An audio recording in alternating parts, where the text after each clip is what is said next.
কিছুদিন হলো আমেরিকার সঙ্গে ঘনিষ্ঠতা গড়ে ওঠায় পাকিস্তানের প্রধানমন্ত্রী শাহবাজ শরীফ ও সেদেশের সেনাপ্রধান আসিম মুনির কাশ্মীর নিয়ে খুব লাফাচ্ছিলেন। বৃহস্পতিবার কাশ্মীর সংহতি দিবসে পাক অধিকৃত কাশ্মীরের সংসদে গিয়ে পাকিস্তানের প্রধানমন্ত্রী শাহবাজ শরীফ বলেছিলেন, পাক অধিকৃত কাশ্মীর সহ সমগ্র কাশ্মীর একদিন পাকিস্তানের অন্তর্ভুক্ত হবে। অথচ ভারত বরাবরই মনে করে পাক অধিকৃত কাশ্মীর তাদেরই অংশ। এবার আমেরিকার মানচিত্র তাতে সহমত পোষণ করল।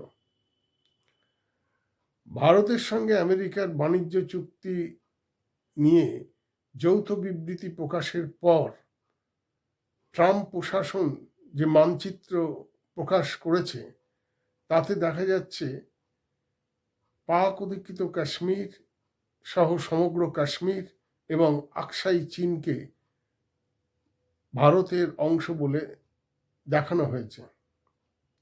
স্বভাবতই পাকিস্তান ও চীনের এতে অস্বস্তিতে পড়ার আছে। চীন আকসাই চীনকে তাদের অংশ বলে দাবি করেছিল, যদিও ভারত তা মানে না।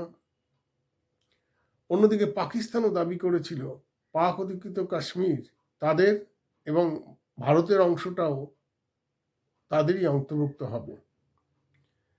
যদিও ভারতের প্রধানমন্ত্রী থেকে প্রতিরক্ষা মন্ত্রী দুজনেই বলেছিলেন যে সমগ্র কাশ্মীর ভারতেরই অংশ।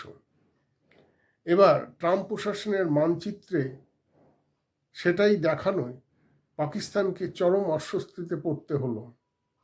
পাকিস্তান এখন কি করে সেটাই দেখার। তারা আমেরিকার কাছে কি বক্তব্য পেশ করে সেটা দেখার আছে। ওই মানচিত্র ভারতের স্বস্তি বাড়ালো। নতুন বাণিজ্য চুক্তিতে আমেরিকা যে সুযোগ সুবিধা ভারতকে দিয়েছে তাতে ভারতের লাভই হওয়ার কথা।